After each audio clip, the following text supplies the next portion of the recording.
a gente acaba antes.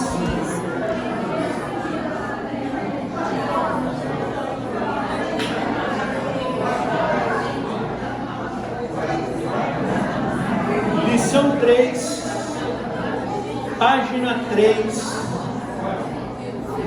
letra B, uma força espiritual poderosa. Ela é viva, eficaz e mais cortante que uma espada de 2 gumes. Número 2, ela é uma arma contra as forças espirituais do mal. Ela deve ser usada para resistir às ciladas de Satanás. Ela o torna mais sábio que os seus inimigos. Isso aqui é curioso. Esse Salmo 119, 98, vale a pena você grifar e conferir depois. Letra G.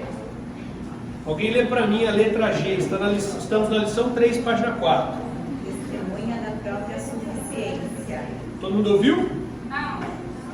Testemunha da própria suficiência. Sua voz foi suficiente. 2 de Pedro 1, versículo 3 e 4. Olha o que Pedro falou.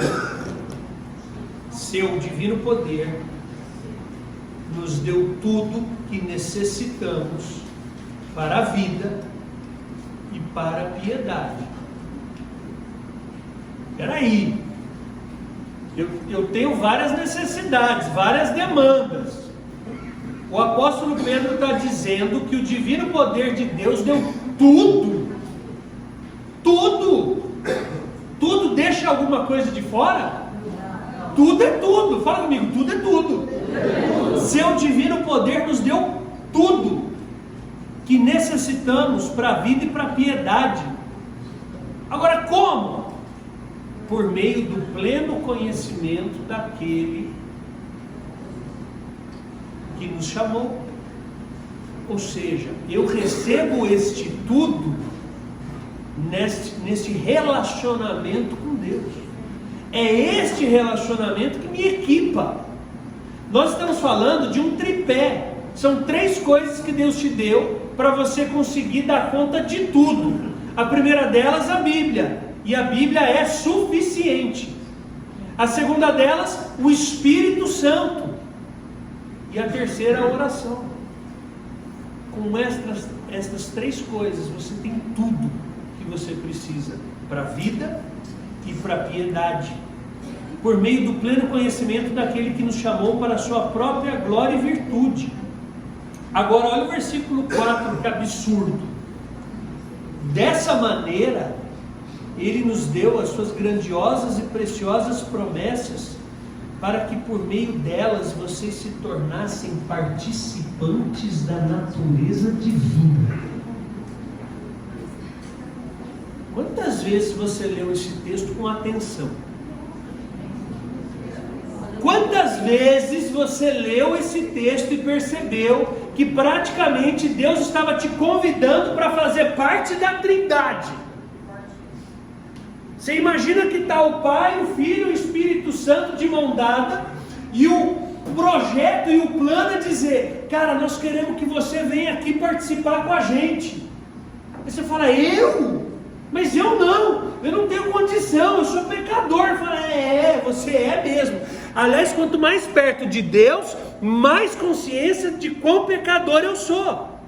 Tenta lembrar das experiências de Isaías. Isaías 6. No ano da morte do rei Uzias, eu vi o Senhor assentado num alto e sublime trono, e as vestes cobriam, e os querubins diziam: Santo, Santo, Santo. No meio disso tudo, toda essa experiência gloriosa e grandiosa, o que Isaías fala? Isaías começa a cantar: quero te tocar, quero te abraçar, quero te ver. É isso? Não é isso? O que ele fala?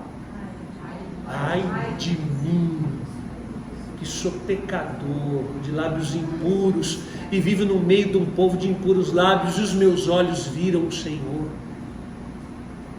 Quanto mais perto de Deus, mais o meu coração fica contrito, mais eu tenho um temor, eu ia falar medo, Mas temor começa com medo. Temor é um medo aperfeiçoado no amor. Eu tenho um medo, mas eu tenho um respeito, uma admiração, e o amor aperfeiçoa isso. Pedro tentou pescar a noite inteira, não pescou nada. Jesus chega, fala, joga do outro lado. Pô, eu tentei a noite toda. Vai. Pedro fala, olha, porque é o Senhor que está falando, eu vou jogar. E a hora que as redes, a hora que aquela quantidade de peixes vem, Pedro cai prostrado e fala, afasta-te de mim, porque eu sou homem pecador. Então quando você olha esse texto, você fala, como é que eu vou me aproximar desse Deus que é santo, santo, santo? Esse Deus que os profetas tinham medo, esse Deus que o Moisés subia, e os caras falavam assim, cara, a gente não dá conta, treme tudo, cai o trovão, o terremoto, esse negócio dá medo. Moisés, vai você. E Moisés vai e volta com o rosto, e os caras ficam com medo daquela experiência. Como é que Deus está me convidando para chegar tão perto dele? Está. O profeta Isaías, quando reclama e diz, eu não tenho condição, é como se Deus dissesse, por você não tem mesmo, só que eu dei ordem ao anjo para tirar uma brasa viva do altar, e ele está tocando os seus lábios e está te purificando, e agora você pode se relacionar comigo. Deus nos chama para um relacionamento, para uma intimidade, onde eu não sou consumido, nem destruído pela sua glória. E Ele me chama para dizer, vem fazer parte da Trindade. Eu quero comunicar o meu divino poder. É claro que eu estou falando de uma forma exagerada, a gente não vai ser parte da Trindade. Mas a ideia é essa, eu quero comunicar o meu divino poder a vocês, para que vocês sejam como eu sou. Quando a gente fala de Romanos 8, todas as coisas cooperam para o bem daqueles que... mas a gente usa esse versículo muito errado.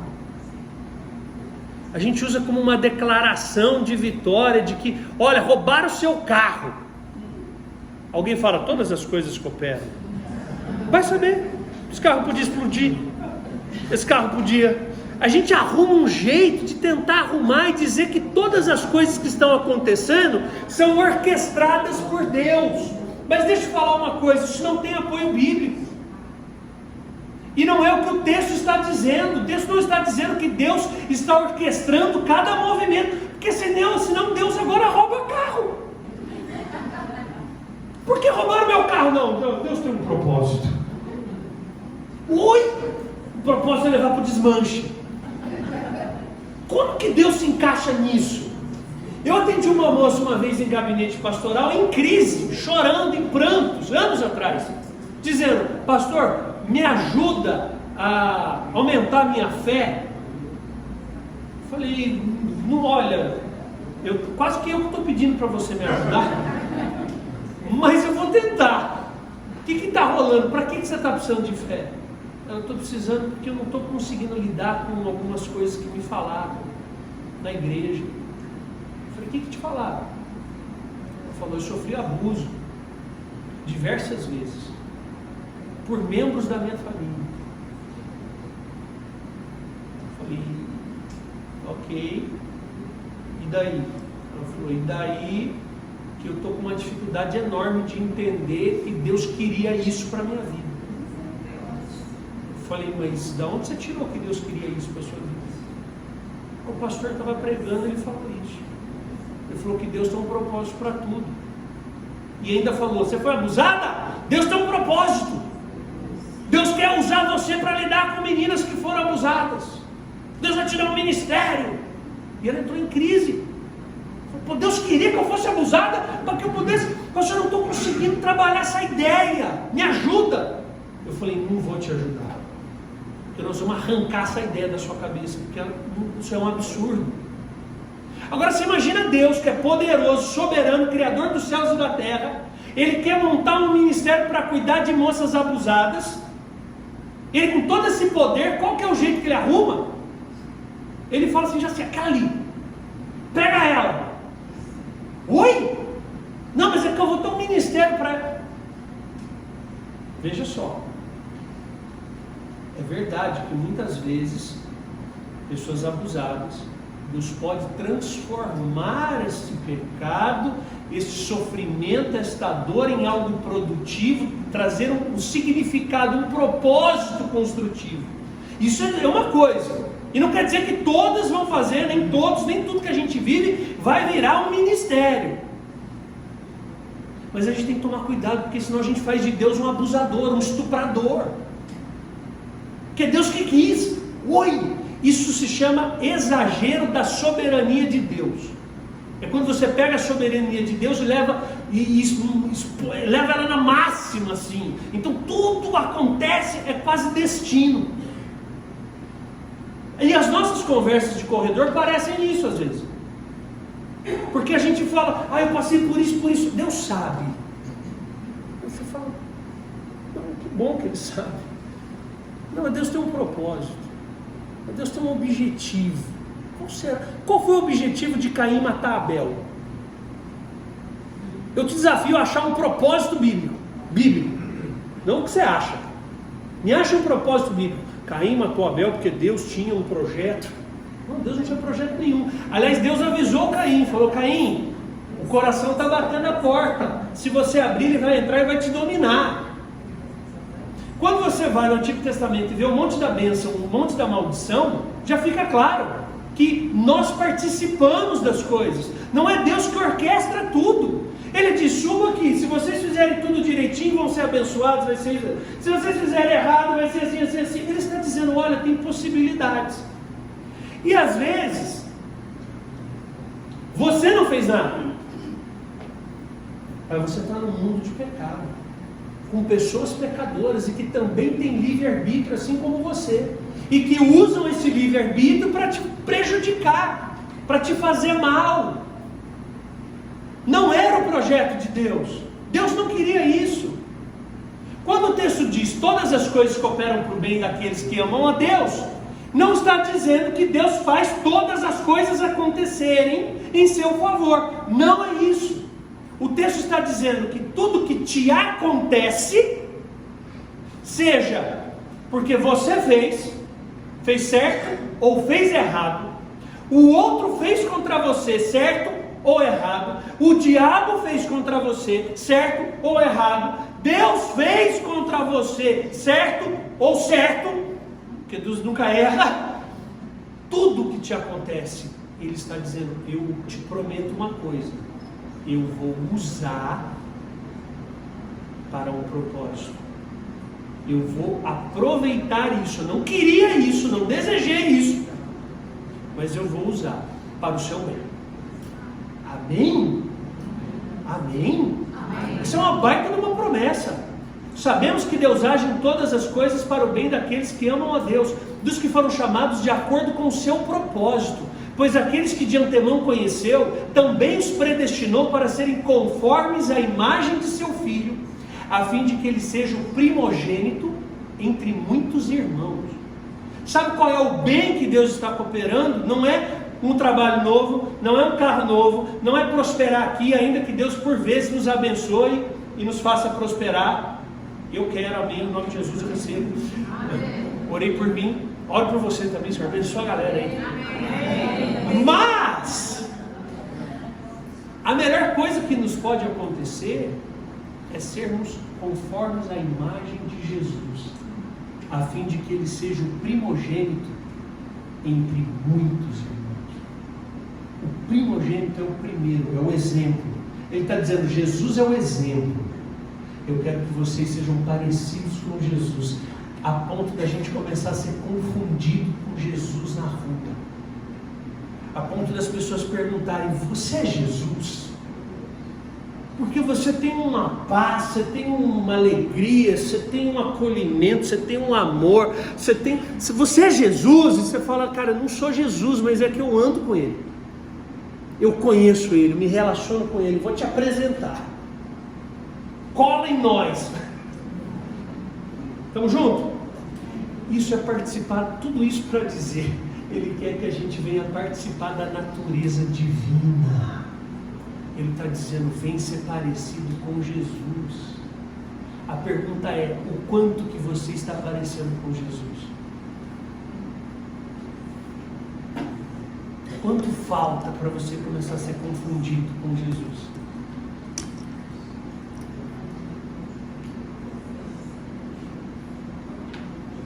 Página 5. O padrão para julgamento. As Escrituras, a aceitação da palavra de Deus determina o seu destino eterno. Letra L, alimento. O homem não vive apenas de pão, mas da palavra de Deus. Você sabe, a gente aqui é tudo crente, frequenta cultos toda hora, já viu trocentas pregações. Jesus é levado ao deserto, é tentado. Satanás fala, se é o Filho de Deus mesmo, dá ordem às pedras para que elas se transformem em pães. O que Jesus responde? Nem só de pão. Nem só de pão.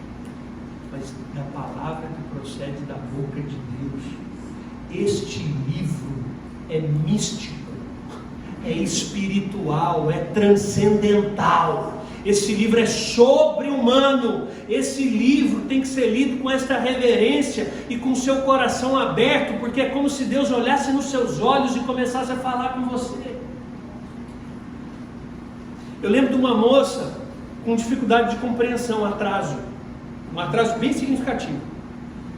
Foi um dos atendimentos mais difíceis, não no sentido do problema, mas no sentido de a pessoa não te entende. Então você usa explicações de adjetivos, tentei usar assim, eu já não sou de falar difícil, meu vocabulário é simples, mas eu precisei fazer mais simples ainda e tentar, e desenhava e não ia. Eu falei o seguinte, o senhor falou comigo, fala só para ela ler a Bíblia. Eu falei o seguinte, eu já estava cansado e não ia sair do lugar. Eu falei o seguinte, começa a ler o Novo Testamento. Ela falou, mas eu não entendo nada. Eu falei, lê sem entender. Ela falou, tá bom, foi ler. Passou um mês, ela volta. Eu falei, e aí, como é que você está? Estou lendo. Eu falei, está entendendo? Eu não estou entendendo nada. Eu falei, tá bom, e como é que você está? Eu falei, pastor, você sabe que eu estou melhor? Eu falei, continua lendo. Passou uns 2 meses, ela volta. Eu falei, e aí, está entendendo? Ela, nossa, nada. Como é que você está? Estou melhorando. Siga lendo. 6 meses depois, essa mulher saiu de uma depressão profunda, sem entender nenhuma vírgula. Sabe por quê? Porque essa palavra é viva. Ela fala no seu espírito. Mesmo que você não entenda, é óbvio. Oh, gente, pelo amor de Deus, vamos estudar, tá? Pessoal, a aplicação do crente. O pastor falou que não precisa entender nada. Eu estou lendo aqui, ó, não vou nem no curso. Cadê o autoconfrontação? Não vou fazer mais, não preciso entender. Vou ler só e boa. Pelo amor de Deus, não é isso que eu estou dizendo. O bom é entender. Eu só estou dizendo que ele é tão profundo, tão espiritual, que até quem não entende recebe os benefícios, recebe cura, recebe ânimo, porque a lei do Senhor é perfeita e revigora a alma. Amém? Ok, mas não é só Bíblia. Nós temos o Espírito Santo. Página 6. A caixa lá em cima. O Espírito Santo é o guia, instrutor e conselheiro que revela a você a sabedoria de Deus. Alguém lê para mim João capítulo 16, versículos 7 a 13, por favor. Mas eu vos digo a verdade, convém-vos que eu vá, porque se eu não for, o Consolador não virá para vós outros. Se porém eu for, eu vou enviarei. Quando ele vier, convencerá o mundo do pecado, da justiça e do juízo. Do pecado, porque não creem em mim. Da justiça, porque eu vou para o Pai e não me vereis mais. Do juízo, porque o príncipe deste mundo já está julgado. Tenho ainda muito que vos dizer, mas vós não o podeis suportar agora. Quando vier, porém, o Espírito da verdade, ele vos guiará a toda a verdade, falará por si mesmo, mas dirá tudo o que tiver ouvido e nos anunciará as coisas que eu ouvi. Uau! Deus coloca dele mesmo dentro de nós. Fala, ó, ele vai dar umas aulas aí que eu não tive tempo de dar. Jesus ficou 3 anos dando aula, ele era chamado de rabi, de professor. 3 anos dando aula. Aliás, quando ele subiu o monte lá, de Mateus 5, aquilo é um convite para o aprendizado. Quando Jesus sobe o monte, seus discípulos se assentam, era sala de aula. Ele é um mestre, ele é um rabi, mas ele não teve tempo de dar todas as aulas. Fica tranquilo. Baixa o download. Boa. Agora me perdi, fiquei no seu download. Voltamos para o monte, obrigado. Mas eu não sei que conexão que tinha o monte agora. Jesus era chamado de mestre, de professor, de rabi. Muito legal isso. Hã? Pronto. Não vou dar conta de dar todas as aulas, mas vou deixar o Espírito Santo. E ele é o professor que vai morar dentro de vocês. Você tem um professor dentro de você. E a ideia é que ele prevaleça sobre a sua consciência. A sua consciência perto do Espírito Santo é muito fraca. Deixa o Espírito Santo governar a sua consciência e começar a falar com você. Por aqui não. Isso aqui não cabe. Isso aqui não convém. O Espírito Santo vai me dando aulas e aulas e aulas e aulas. Aulas de coisas que não estão nas Escrituras. Aulas de coisas que Jesus não falou. Porque nem tudo está na Escritura. Ela é suficiente? Mas tudo está aí? Não, nem tudo. Tem coisas... Internet não está aí. A palavra internet não está aí. Namoro está aí? Não, nem existia namoro. Mas tem princípios aí que podem nos orientar. E o Espírito Santo vai nos ajudar a encontrar isso e aplicar na nossa vida. Agora eu vou ler, vai comigo lá, todo mundo. 1 Coríntios 2. 1 Coríntios capítulo 2. Eu quero ler do versículo 6 ao 13. Eu vou lendo só para a gente ganhar tempo. Primeira carta aos Coríntios, capítulo 2, versículo 6. O título da minha Bíblia é A Sabedoria Procedente do Espírito. Olha que interessante. A gente fala muito que a palavra de Deus vem em som do nosso coração, que o Espírito Santo sonda o nosso coração. Quem já fez essa oração? Sonda-me, olha até aquela música, sonda-me, Senhor, não é isso? Me sonda, vê o que tem de errado, me revela quem eu sou. Isso é legal e é bíblico. Mas eu quero falar de um outro ponto de vista do que o Espírito Santo faz. Entretanto, versículo 6, falamos da sabedoria entre os que já têm maturidade, mas não da sabedoria desta era ou dos poderosos desta era que estão sendo reduzidos a nada. Ao contrário, falamos da sabedoria de Deus, do mistério que estava oculto, o qual Deus pré-ordenou antes do princípio das eras para a nossa glória. Nenhum dos poderosos desta era o entendeu, pois se o tivesse entendido, não teriam crucificado o Senhor da glória. Todavia, como está escrito, olho nenhum viu, ouvido nenhum ouviu, mente nenhuma imaginou o que Deus preparou para aqueles que o amam. Então veja, olho nenhum viu, ouvido nenhum ouviu, mente nenhuma imaginou o que Deus preparou. Então é inacessível. O próximo versículo diz, mas Deus o revelou a nós por meio do Espírito. Eita!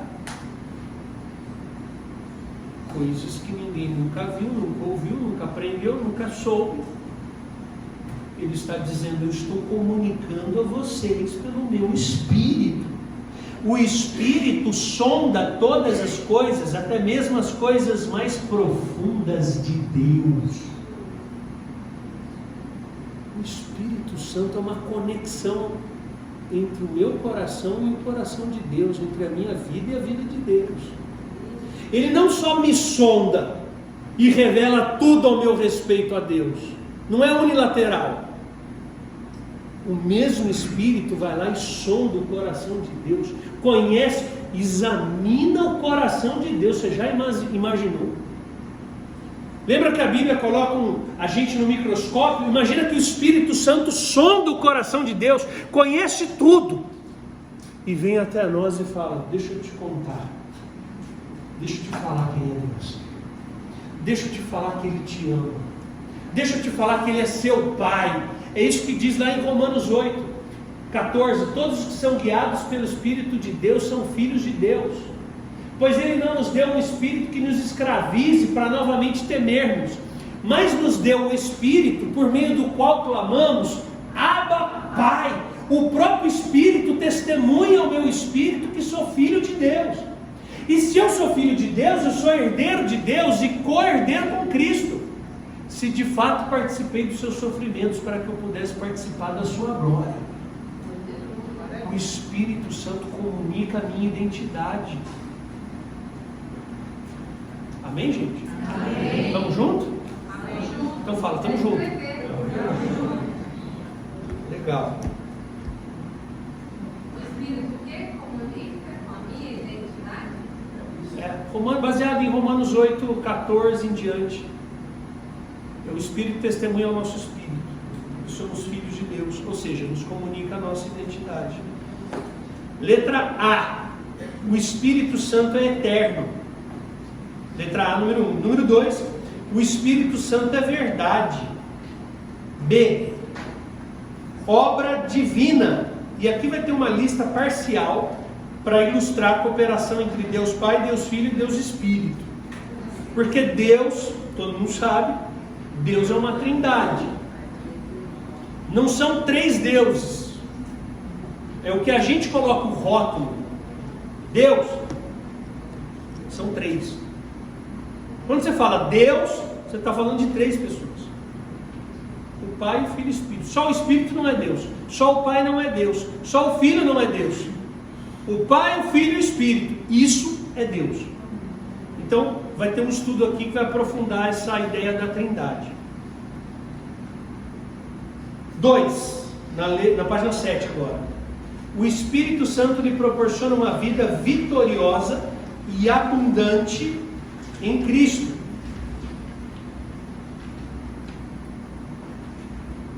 B. Espera aí que eu estou vendo qual que é mais legal. B. 4. Sela-o em Jesus Cristo. 5. É penhor da sua herança. 6. Nele habita e é prova de que ele pertence a Cristo. O 9. Santifica-o, separa-o para ser usado por Deus e o molda à imagem de Jesus. É o Espírito Santo quem faz essa obra. Eu não devia falar o que eu vou falar. Não vou falar. Vamos seguir. Não, vou perder muito tempo. Minhas histórias são muito longas. Vou dar um testemunho rápido. O cara chegou e falou: pastor, pode beber? Eu falei: eu acho que ele já tinha passado uns 10. Depois fiquei sabendo que tinha menos. E ele estava procurando quem falasse o que ele queria. E ele achou. Falou: pastor, pode beber? Eu falei: claro que pode. Aí ele: pode? Eu falei: claro que pode. Eu falei: vai lá, enche a cara. Ele: esquisito, o pastor mandando encher a cara. Eu falei: cara, eu não sou seu pai, não sou sua mãe, você fala o que você quiser. Agora, você quer entender o que a Bíblia fala sobre bebida? Vamos ler os textos. Jesus transformou água em vinho, era água em vinho mesmo, não era suco de uva não, tá? A galera aqui não, era vinho mesmo. Eu falei: beber pode. Agora, convém no nosso país, que é uma droga, que todo mundo, convém? Será que... Mas você pode, poder pode. E fui lendo alguns textos aí.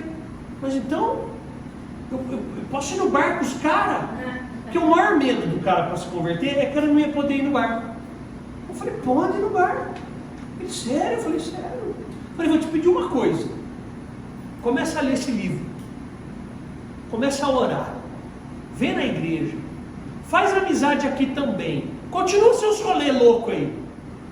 Mas vem na igreja também. Falou: só isso?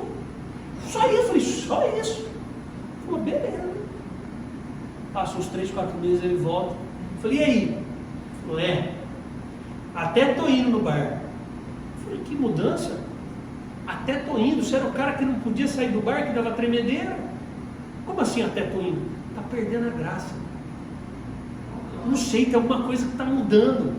Eu chego lá, pastor, você acredita que outro dia eu tomei um porre de propósito, para ver se ficava legal? Porque estava chato. E eu bebi, tomei um porre, falei, ficou legal o porre? Eu falei, ficou pior.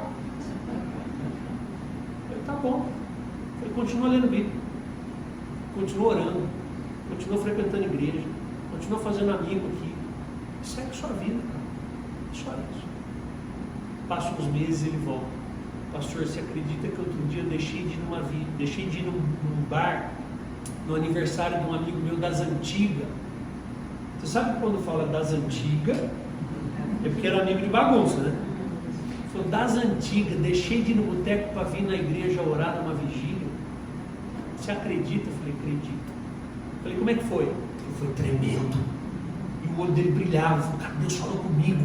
E não sei o que, não sei o que, não sei o que. Eu falei, eu te proibi de ir no bar? Ele falou, não. Eu falei, alguém na igreja te proibiu de ir no bar? Ele falou, não. Eu falei, quem falou com você? Ele falou, Deus. O Espírito Santo é quem convence do pecado, da justiça e do juízo. Ele é quem faz a obra. Se você se expõe às Escrituras, recebe o Espírito Santo, só lê Bíblia e ora, meu amigo. O Espírito Santo vai trabalhando, você vai mudando, vai crescendo, vai amadurecendo. A hora que você vê, você é outra pessoa. Amém? Amém. Vamos seguir.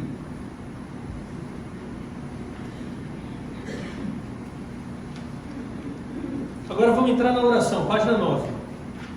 A oração proporciona comunicação com Deus. A oração dá oportunidade para que você louve a Deus e peça a intervenção divina na sua vida ou na vida de outros. A oração permite-lhe glorificar o nome de Deus e ela também abre caminho para que a sua alegria seja completa. Verdades bíblicas sobre a obra de Deus no que se refere à oração. A. Deus ouve. Então fala comigo, Deus ouve. Deus ouve. 1. Ele ouve a oração e atende ao clamor daqueles que o reverenciam. 2. Ele sabe aquilo de que você precisa antes que você o peça. 3. Ele se agrada em ouvir a oração do justo, que muito pode por sua eficácia. 4. Ele está perto daqueles que o invocam em verdade. 5. Ele não ouve quando você guarda, entre parênteses, nutre, contempla algum pecado no seu coração. Agora deixa eu explicar só esses 5 adendo. Cuidado em dizer que Deus não está ouvindo. Sabe aquela coisa que a gente fala assim, o pastor está orando, minha oração não passa do teto. Quem já falou isso? Estamos juntos, David, só eu e você. Mas gente, quem já falou, minha oração não está passando do teto? Pronto. A gente sente isso. Mas deixa eu te falar, não é verdade. Deus ouve todas as orações. Todas. Deus é onipresente, é onisciente, é onipotente. Ele ouve todas as orações. O que o texto quer dizer com não ouve é não dá ouvidos, ele não vai te responder, mas ele ouve, tá? Ele não te ignora, é isso que eu quero dizer. Mas eu estou em pecado, ele não vai me ouvir. Não, ele vai ouvir. Até porque se o pecado não for ouvir a oração, ele vai ouvir quem? Filhinhos, escrevo-lhe essas coisas para que vocês não pequem. Mas se vocês pecarem, temos um advogado junto ao Pai, Jesus Cristo justo. Ele é a propiciação pelos nossos pecados, não só pelos nossos, mas do mundo todo. Mas ele escreve também dizendo antes que quem fala que não está em pecado, cometeu pecado. E agora? Não vou entrar porque tem a nossa teologia nazarena. Vai ficar para outro dia essa conversa. Essa conversa é difícil. Vamos embora. Estamos juntos? Vocês estão aqui, gente? Vocês estão marcados de ué? Estamos aqui? Oração. Então vamos lá. 8. Esse 8 aqui eu tenho vontade de pular ele. Alguém lê? Ele responde não, quando a sua graça e misericórdia podem melhor se revelar à medida que você passa pela tribulação, em vez de ser poupado. Nossa. Para que botar isso na apostila? Né? Para quê? Para cumprir o propósito desse caminho. Quantas vezes você ouviu uma pregação na igreja dizendo Deus quer que você fique triste? Nunca ouviram essa pregação? A gente escuta, Deus quer feliz, Deus quer animado, Deus quer para cima, receba! Deus vai fazer! Mas deixa eu ler um texto para você, vai comigo rapidinho, 2 Coríntios 7.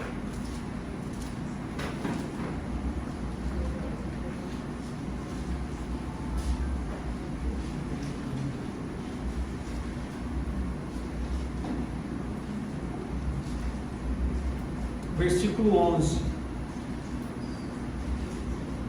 Vejam o que esta tristeza, segundo Deus, produziu em vocês.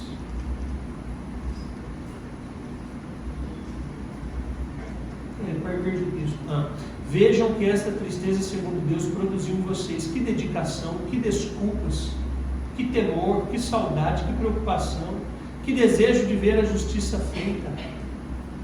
Agora, mais para cima, ele diz assim, versículo 10: a tristeza, segundo Deus, não produz remorso, mas sim um arrependimento genuíno que leva à salvação.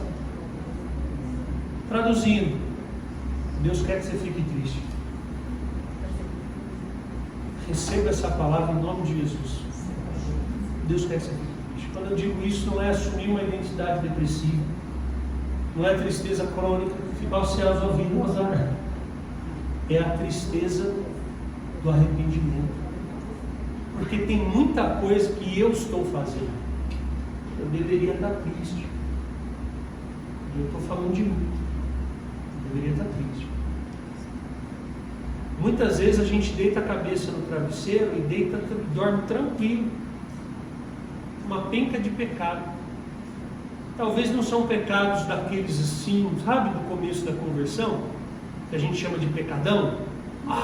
Bebia, fumava, pornografia, adultério, os pecadões.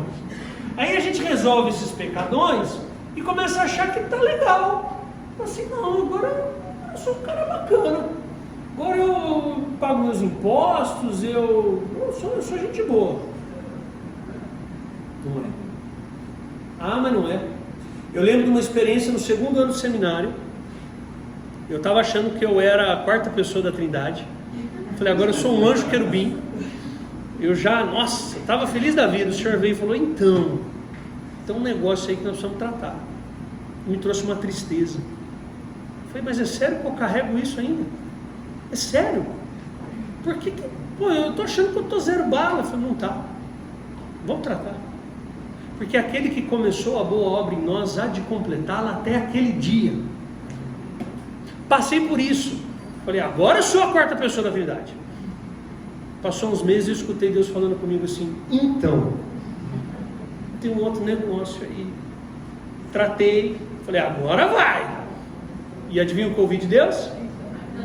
O que eu ouvi de Deus? E já se passaram não sei quantos anos. E esse então não acaba nunca. Toda hora eu falo, agora foi. Ele fala, então. Porque o objetivo é me parecer com Jesus. E gente, para eu me parecer com Jesus, falta chão. Quanto falta para você?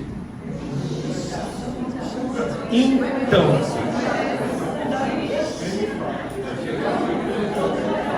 Vamos seguir. A oração, vamos lá. Tem um negócio aqui, peraí que eu preciso seguir aqui peraí. Eu já estou na oração, né? Então, peraí. Obrigado. Isso aqui eu preciso falar.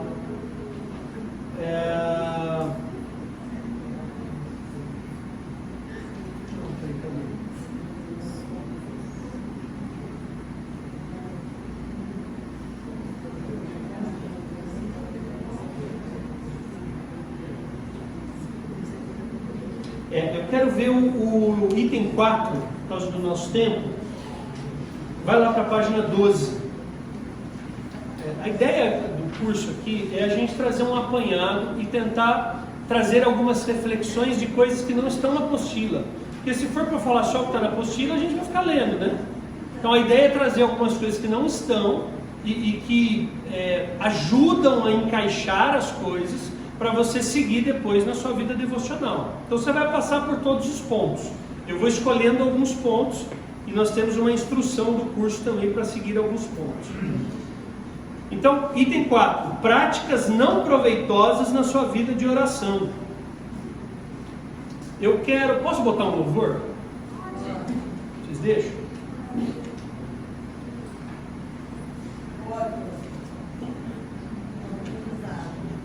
Vamos ouvir juntos o louvor. Quem gosta do Morada aí? Morada.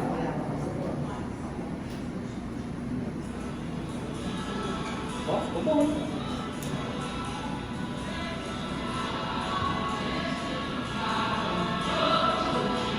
Tá ouvindo?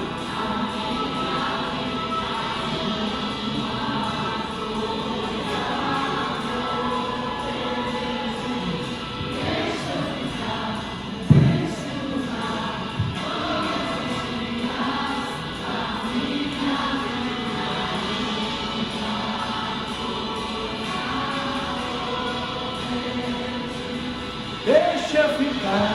Vamos cantar. Todos os dias.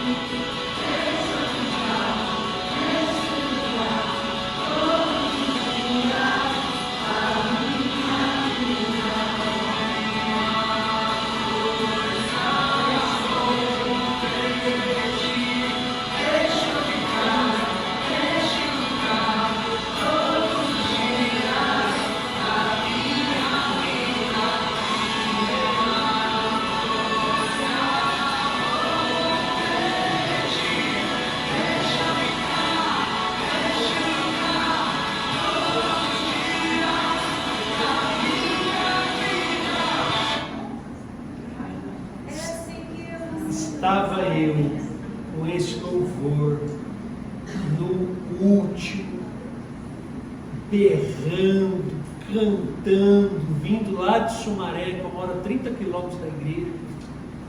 Essa música no repeat, ela já é grande, né? E eu cantando, berrando, dizendo: me deixa ficar todos os dias, eu só te peço isso. E eu chorava, e eu me quebrantava, e eu implorava, e daqui a pouco o Espírito Santo me pegou na curva. Ele falou assim: o que você está fazendo? Eu falei: estou cantando. Estou vendo. Mas o que você está falando? Quem você pensa que Deus é? Mas como assim? Você está cantando como se Deus fosse um Deus ruim, um Deus ruim, que te afasta, e que você tem que ficar implorando para Ele te deixar ficar na presença dEle. É isso que você pensa dEle? Falei: eu acho que era, mas pelo visto eu estava errado. Eu acho que eu estava pensando isso. Eu falei: escuta, você não tem que implorar a presença de Deus. Está faltando Bíblia. Jesus falou: eis que estarei convosco todos os dias, até a consumação dos séculos. Há muitas verdades que estão aqui, mas não estão aqui. Você sabe ali, mas na hora de cantar, a gente emocionaliza. A gente quer só chorar, quer só sentir. Você tem problema com chorar e sentir? Nenhum. Amo chorar e sentir. Mas está faltando o que a Bíblia afirma. Às vezes a gente está orando, cantando coisas que são completamente contrárias às Escrituras e não nos apossamos das verdades do Evangelho. Sabe, é tudo muito emocional, sendo que Romanos 12 fala: portanto, irmãos, Rogo-lhes pelas misericórdias de Deus que se apresentem em sacrifício vivo, santo e agradável a Deus. Este é o vosso culto racional. Não tem nenhum lugar dizendo que eu tenho que sentir Deus. Eu amo sentir Deus, já senti Deus, quero sentir quantas vezes Ele me permitir. Mas não tem um versículo sequer para dizer que Ele quer que a gente o sinta, que Ele quer que a gente... Não, Ele quer que a gente saiba, se aproprie, é racional. Falta escritura na nossa relação com Deus. Olha o item 4, práticas não proveitosas na sua vida de oração. Você não deve orar sem pensar, mas deve considerar cuidadosamente aquilo sobre o que vai orar.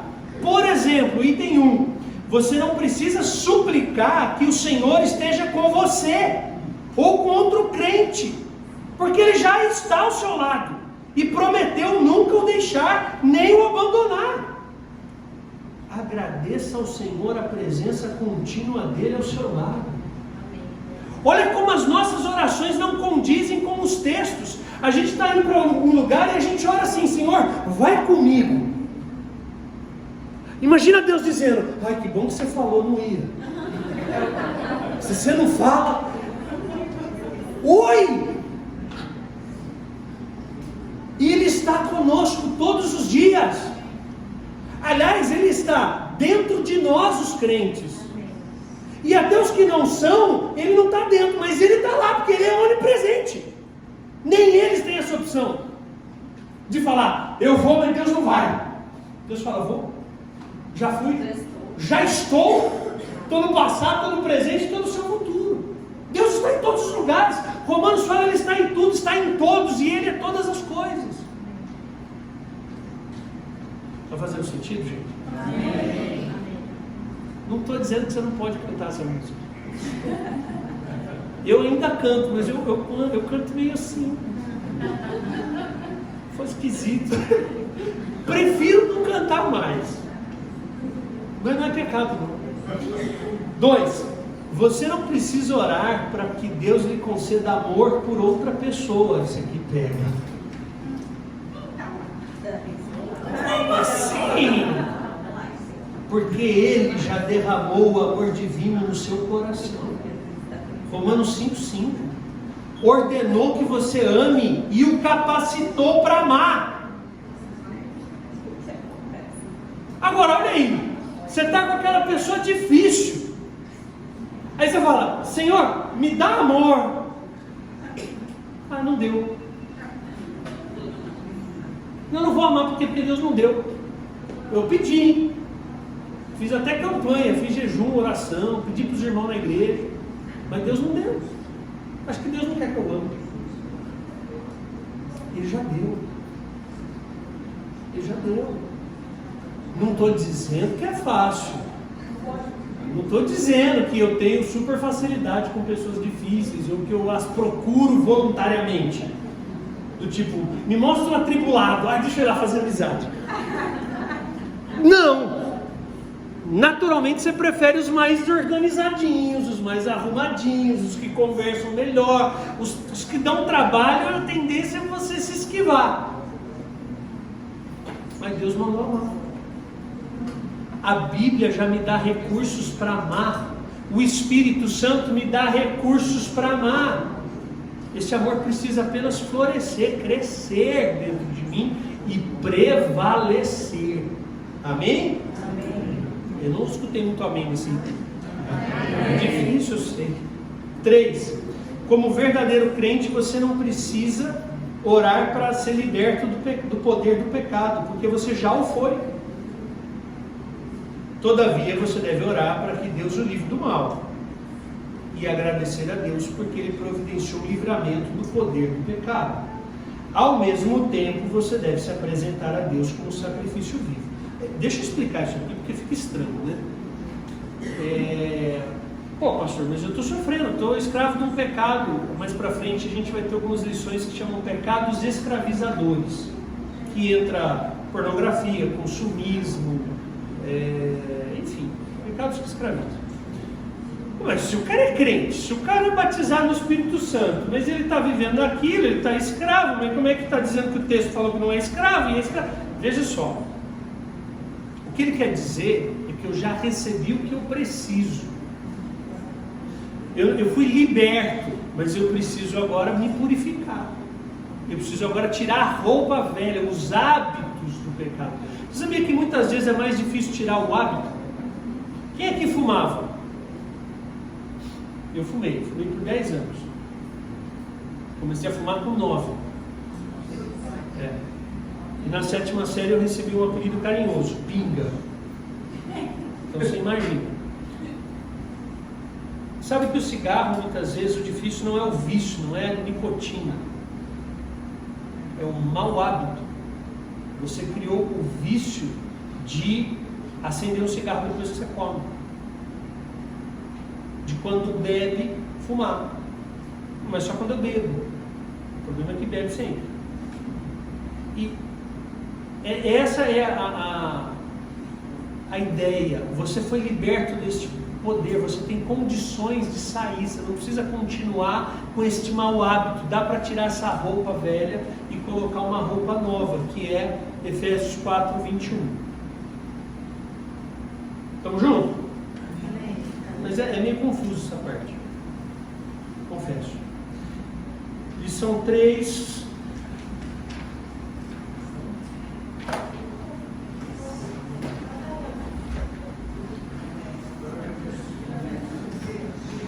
Sobre a oração, estamos caminhando para o fim. Vocês lembram daquela ilustração do enchente? E o cara sobe no telhado e vem um barquinho, e fala: ó, nós viemos te salvar. Ele fala: não, obrigado, Deus vai me salvar. Aí ele continua lá orando. Aí vem uma outra embarcação maior e fala: ó, nós viemos te salvar. Ele falou: obrigado, eu estou orando, Deus vai me salvar. Aí daqui a pouco vem um helicóptero. Vem, nós vamos? Não, obrigado. Estou orando, Deus vai me salvar. Aí o cara morre. Aí ele chega no céu bravo com Deus, triste com Deus. Fala: Deus, eu orei, eu pedi, eu confiei, o Senhor não me salvou. Aí ele falou: mas como não salvou? Eu te mandei 3. Mandei 2 embarcações, mandei um helicóptero. Muitas vezes é porque a resposta da oração não veio do jeito que você queria. Eu quero que seja assim. Se for de Deus, vai ser assim. E não acontece assim, não foi de Deus. Por que a gente precisa restringir tanto algumas coisas? Tem orações que talvez Deus já te respondeu. Agora a gente quer voltar lá nas 9 coisas que você anotou. Volta lá.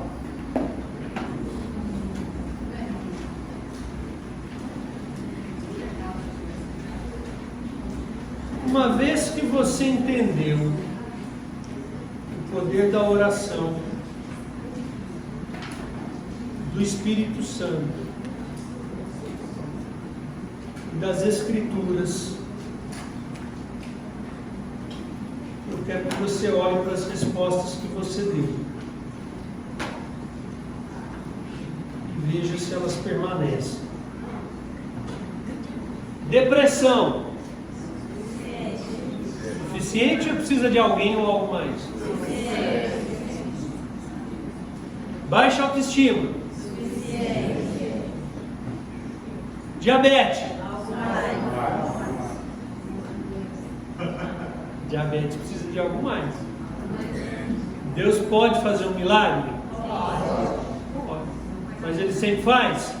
Não. Nem sempre. Então, por favor, se você tem diabetes, não espiritualize. Vá ao médico e faz o tratamento. O Edrópolis falou para mim que a minha diabetes é de ser vergonha, só perder essa capinha de gordura aí. Então, é uma ação que eu vou ter que fazer. A Bíblia já me ensinou. Procurei um profissional, agora tem uma parte que é minha. Exato. Você não vai querer evaporar essa gordurinha aqui, não. Ele foi para fora. Agora eu fiquei. Abuso de crianças.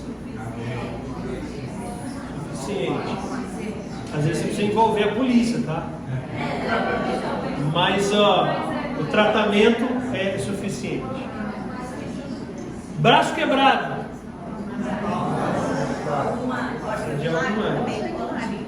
Alcoolismo. Ansiedade profunda. Ira. Medo. Pronto.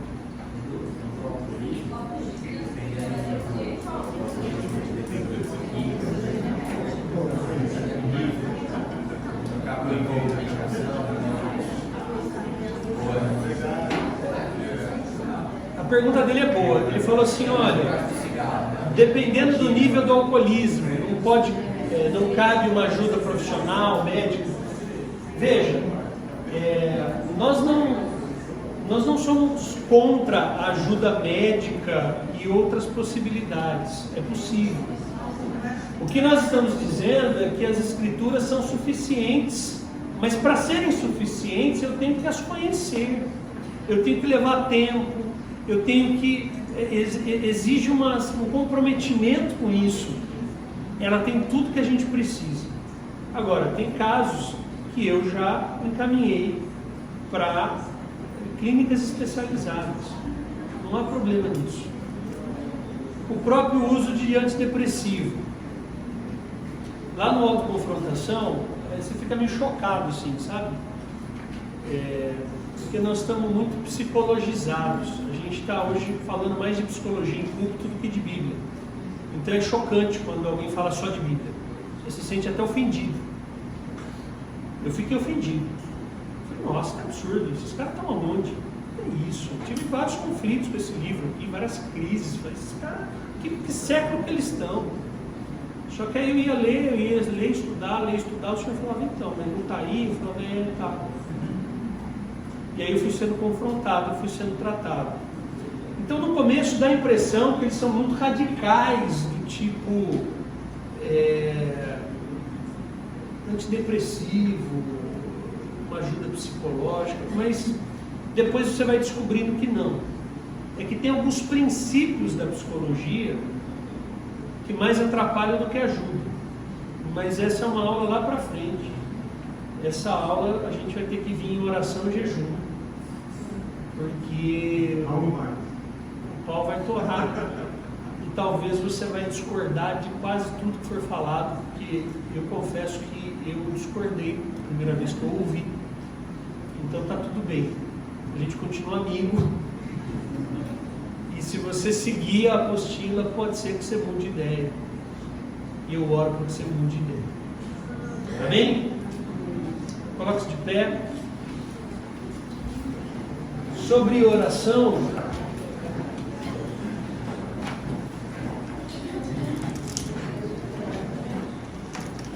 eu não sei se vocês querem ouvir um rápido testemunho sobre oração. Sim.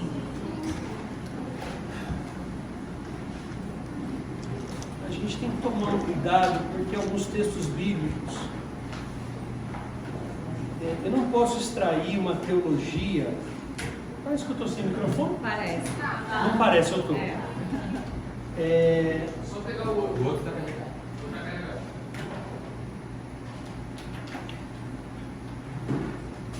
Para você extrair um conceito teológico, a gente tem que estudar aquele assunto de capa a capa. Então, por exemplo, você quer entender sobre perdão. Você não pode sacar um versículo só. Você precisa entender o que a Bíblia toda fala sobre perdão. É assim que as ideias vão sendo construídas. Porque senão nascem muitas heresias.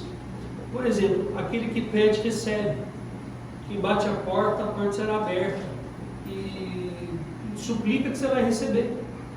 Bem, eu já ouvi pregações que pegaram esse texto e disseram, está vendo, é só você pedir. Se você não recebeu, porque você não está pedindo. Ou você não está pedindo com fé. Ou você está em pecado.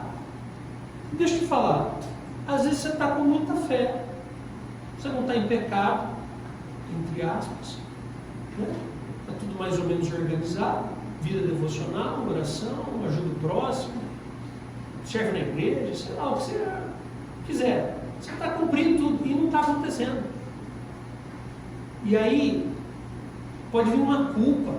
E muitas vezes alguns irmãos colocam um peso sobre o outro, dizendo, olha, mas está lá escrito, quem pede recebe, quem busca encontra, quem bate a porta será aberta. Jesus falou isso, verdade. Mas se você for a Lucas 11, ele complementa essa ideia. Ele fala a mesma fala. Quem pede recebe, quem busca encontra, quem bate a porta será aberta. Se vocês que são maus sabem dar boas coisas aos vossos filhos, quanto mais o Pai vos dará o Espírito Santo a quem o pedir. E aí eu começo a entender que o que eu mais preciso não é do emprego, embora eu precise. O que eu mais preciso não é de dinheiro, embora eu precise. Não é ser curado, embora eu precise. Mas o que eu mais preciso, de fato, é o Espírito Santo. E o Espírito Santo vai me conduzindo e vai me ensinando como orar. Eu fui visitar, é bem rápido, eu fui visitar o pai de um amigo do Miguel, da escola, anos e anos atrás, não, uns 5 anos atrás, talvez, com câncer. O Miguel não estudava numa escola cristã, então a gente estava evangelizando os pais. E aí eu falei, olha, vamos fazer um estudo do Pai Nosso. Eu sei que o católico gosta muito do Pai Nosso. E comecei a falar disso e esse rapaz católico se interessou. E ele era carcereiro. Uns 3 meses antes de morrer, eu fui na casa dele, porque um câncer avançado e não regredia, e fiz um estudo com ele. Ele aceitou Jesus. Chegou na parte dos pecados, do arrependimento, ele começou a contar N coisas. Eu falei, olha, você pode me contar, mas se você quiser, você pode confessar só para Deus. Eu vou te dar um tempo aí. Ele falou, não, então vou fazer isso. Eu falei, então faça. Eu fui, ficou um tempão lá, chorando, orando. Falei, a hora que você acabar, você me chama. Aí me chamou, falei, e aí, entendeu? Está arrependido disso aí tudo? Tô. Então Deus está te perdoando. E fiz uma oração com ele, de aceitar Jesus, um protocolo, né, de comandos. Meu nome no livro da vida e tal. Amém, amém. O quadro dele foi piorando. E ele foi para o hospital em Americana já fase 5. A família foi chamada para se despedir. Isso foi numa quinta de manhã. Na quarta noite, no culto, eu convoquei a oração. A gente usou mais da metade do culto para orar. Choramos diante de Deus, clamamos para que Deus curasse. Eu creio que Deus cura, eu creio que Deus faz milagres. Amém? Amém. E eu fui no dia seguinte o caminho todo chorando diante de Deus, clamando para que ele fosse curado, lembrando de todos os textos de cura, de milagre. Cheguei lá, ele estava meio dopado, a família falou que ele não estava muito consciente. Eu comecei a falar com ele, Flávio, ele voltou, ele começou, falei, você está aqui comigo? Faz assim, fez. Falei, então, comecei a falar os textos bíblicos de cura. Estou orando, eu estou dando um exemplo de oração. Estou orando, orei todos os textos que eu sabia. A mulher do fluxo de sangue, não sei o quê, todos, tentando gerar fé no coração dele. Na hora que eu acabei, o Espírito Santo falou assim no meu coração: acabou? Acabei. Falou tudo que você queria? E falei. Você pode falar agora o que eu quero? Posso.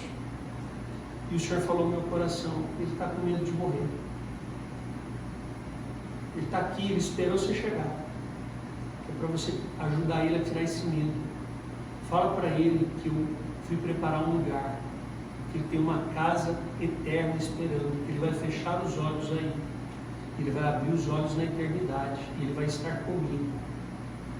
Traga essa tranquilidade para ele. Fala que eu ouvi a oração dele, que eu ouvi a confissão dele, que eu aceitei, e que ele é meu filho.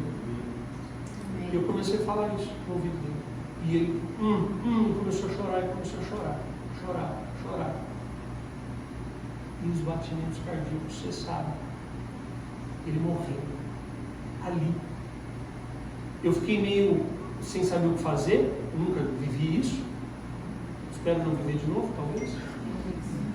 A família ficou olhando para a minha cara, o negócio. Eu fiquei tanto. Eu falei, gente, dá licença. A família olhando para mim assustado, eu saí, meio atrapalhado, peguei o carro americano, eu estava vindo para a igreja, eu estou chegando aqui, toco o telefone e a irmã dele. Pastor, só queria te avisar que você saiu, a enfermeira chegou e declarou o óbito. Ele estava esperando você chegar. Estou contando isso para dizer, quando Jesus é levado ao Getsemane e está sofrendo, ele fala, Senhor, se possível, afasta de mim esse cálice, mas que acima de tudo seja feita a tua vontade. A oração não é para mudar Deus, a oração é para mudar a gente. Amém? Amém. Feche seus olhos.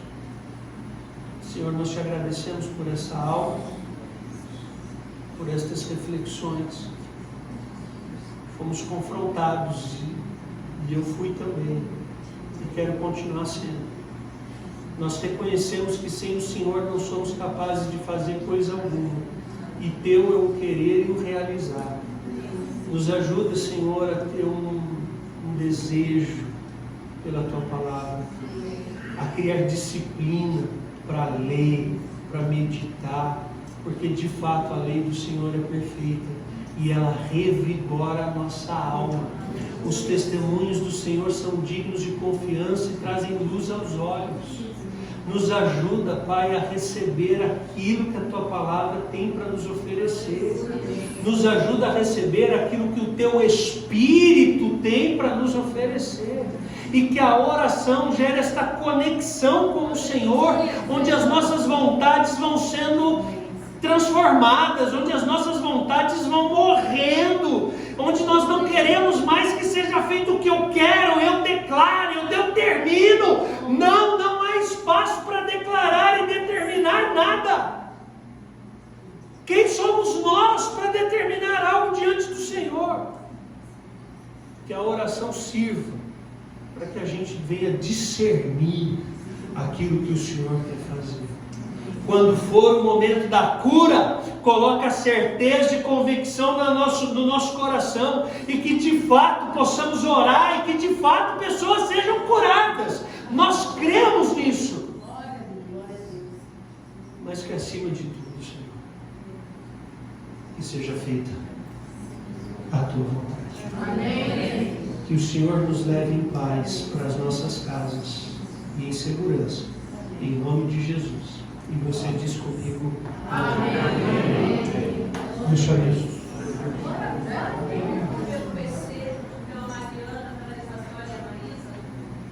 Vamos orar pelo PC. Eu visitei o PC. Eu visitei ele 3 dias atrás, eu acho. Não, sexta-feira eu visitei. Vamos lá. Pela Mariana, pela Isadora e pela Marisa, que são as filhas. Esposa e os filhos. Débora, você ora? Senhor, nós colocamos neste momento a vida do pastor no PC. Nós sabemos que o Senhor é suficientemente grandioso para fazer infinitamente mais do que as nossas orações. Mas neste tempo, colocamos a família, Deus, o consolo, assim como o Senhor deixou o Espírito Santo, para cada um, para cada familiar, para cada amigo mais chegado que irmãos. Nós cremos que o Senhor tem a cura e o milagre, assim como foi colocado esse testemunho. O nosso querer, o nosso anseio é para que ele seja curado no seu físico, Deus. Nós não sabemos que o Senhor pode fazer o que os nossos lábios pode pedir e pode a nossa mente imaginar. Então nós te pedimos, Senhor, traz o Consolador para todos, traz calmaria. O Senhor diz que o Senhor é a paz que excede todo entendimento. Então que a tua paz, Senhor, paire sobre a família do pastor PC, paire sobre a vida dele, e que o Senhor nos ajude, Senhor, a buscar em oração para os nossos amigos, para as pessoas que a gente ama, porque o Senhor é um Deus tão maravilhoso que o Senhor faz coisas que o nosso coração anseia, mas também o Senhor faz coisas que o nosso coração não anseia.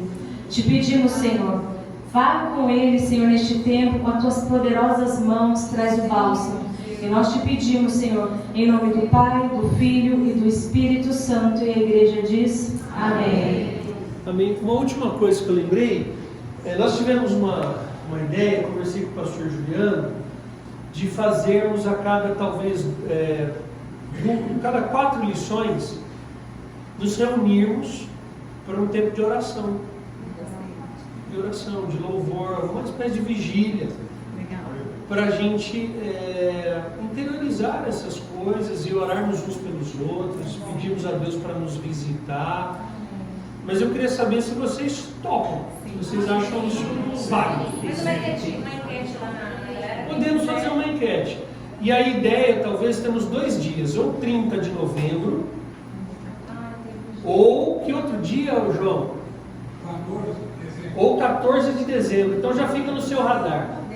Ou 30 de novembro, ou 14 de dezembro.